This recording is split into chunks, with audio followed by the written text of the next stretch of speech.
वाले हैं shortest job first के बेसिस से। पहले देखते हैं क्वेश्चन क्या बोल रहा है कि एक सॉफ्टवेयर इंजीनियर है, उसको एक टास्क असाइन किया, उसमें एवरेज वेटिंग टाइम हमको निकालना है of all process, her process का, ईच प्रोसेस का वेटिंग टाइम निकालना है। For in the shortest job policy first है, आपको बताएगा अभी क्वेश्चन में, आपने ओएस पढ़ा तो आपको पता होगा कि शॉर्टेस्ट जॉब फर्स्ट में क्या होता है, जो सीपीयू कम टाइम के लिए एग्जीक्यूशन के लिए हम उसको पहले करेंगे। जैसे अगर कोई 1 यूनिट टाइम दे रहा है, कोई 2, कोई 3, कोई 4, तो सबसे पहले 1 को भेजेंगे ताकि भाई वो जल्दी से अपना काम करके वापस आ जाए, फिर 2 को भेजेंगे, फिर 3 या फिर 4 को, ठीक है। तो the shortage of first is scheduling policy that select the waiting process the smallest execution time to execute next. मतलब वो कितना देर सीपीयू में रहेगा, कम से कम हो, उसको हम पहले प्रायोरिटाइज करेंगे। गिवन एन अरे बीटी मतलब होता है बर्स्ट साइट, मतलब कितना एग्जीक्यूशन के लिए टाइम लगेगा वो दिया। Denote burst time of each process, her process का, है ना। हमको क्या निकालना है, average waiting time of all process and return nearest integer, ठीक है।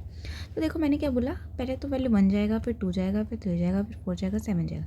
तो आपको इसको हमेशा ये सॉर्टेड पोजीशन में हमको चाहिए। तो मेरा ये ट्यूशन बना कोडिंग करने से पहले कि भाई हमको सॉर्ट करना है।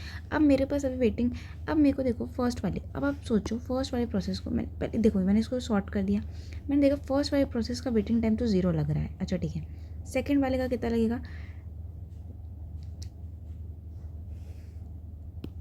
तो देखो आपको लगेगा पहले वाले के लिए तो भाई वेटिंग टाइम, ये वेटिंग टाइम का मैंने बनाया ना।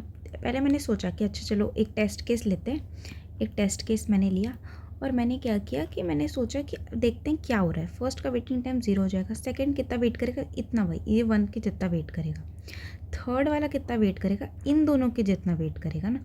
तो ये तो करेगा ही, प्लस ये भी करेगा, ये वाला 2 + 1 3, तो ये 3 वेट किया।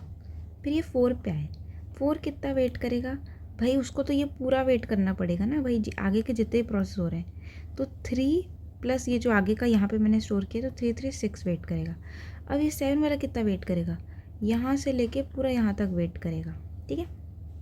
तो कितना करेगा, यहाँ का तो हमने निकाल लिया था, यहाँ पे 6 और अभी यहाँ का तो 10, ठीक है।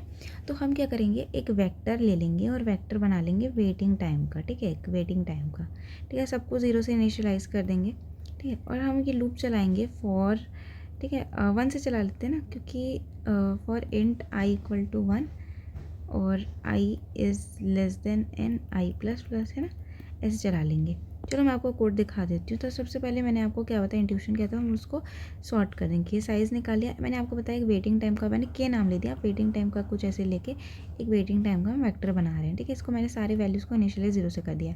तो जो फर्स्ट से स्टार्ट करेंगे, जैसे क्योंकि यहाँ पे ऑटोमेटिकली यहाँ पे 0 आ जाएगा, बाकी सब में भी 0 है। अभी हम जैसे जैसे प्रोसीड करते जाएंगे इसमें वैल्यूज़ फिल करते जाएंगे। तो मैंने यहाँ 1 से स्टार्ट किया, 1 से स्टार्ट करके मैंने क्या किया, अब आप देखो इसमें 0 प्लस हुआ है, प्लस ये प्लस हुआ है। तो के ऑफ आई में, है ना, क्या प्लस हो रहा है, के ऑफ आई -1, पहले का 0 प्लस ये जो भी है बी टी और आई -1, ठीक है, ये प्लस हो के आ रहा है। देखो इसमें क्या 0 + 1 प्लस हो गया।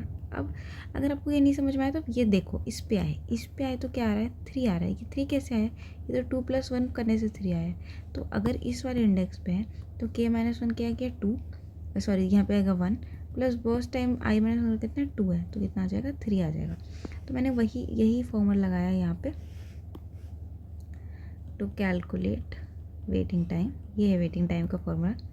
मतलब इंडिविजुअल का हम क्या करेंगे, वेटिंग टाइम निकाल रहे हैं, to calculate waiting time of each process,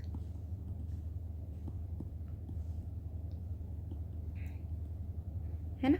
तो यही करा है मैंने। फिर उसके बाद क्या किया है, मैंने इसको ट्रैवर्स कर दिया, इस वेक्टर को ट्रैवर्स कर दिया, है ना, वेक्टर को ट्रैवर्स करके सबको सम कर लिया और नियरेस्ट इंटीजर बताना था, तो डिवाइडेड बाय n करके मैंने इसको रिटर्न कर दिया। n मतलब कितने नंबर ऑफ प्रोसेस थे, इसलिए मैंने यहाँ पे n पहले ही निकाल लिया था, ठीक है। तो दैट्स इट, बहुत ही सिंपल सा था। बट आपको सोचना था, आपको बस 2 चीज़ सोचनी थी, है ना।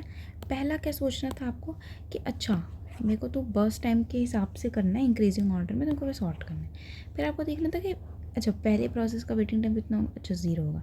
सेकंड टाइम का वेटिंग टाइम कितना होगा, ओके, तो 1 + 0, ओके 1 होगा।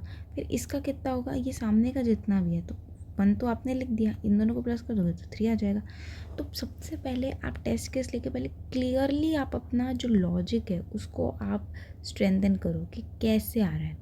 अब लॉजिक स्ट्रेंथन होने के बाद आप कोड करना स्टार्ट करोगे, अभी से आपको कोड करना स्टार्ट नहीं करना है। सबसे पहले लॉजिक स्ट्रेंथन होना चाहिए, उसके बाद ही आप कोड करोगे।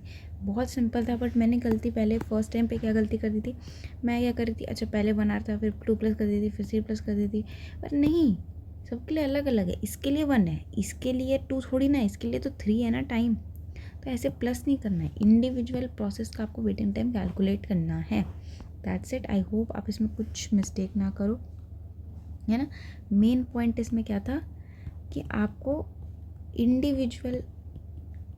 इंडिविजुअल का वेटिंग टाइम निकालना है।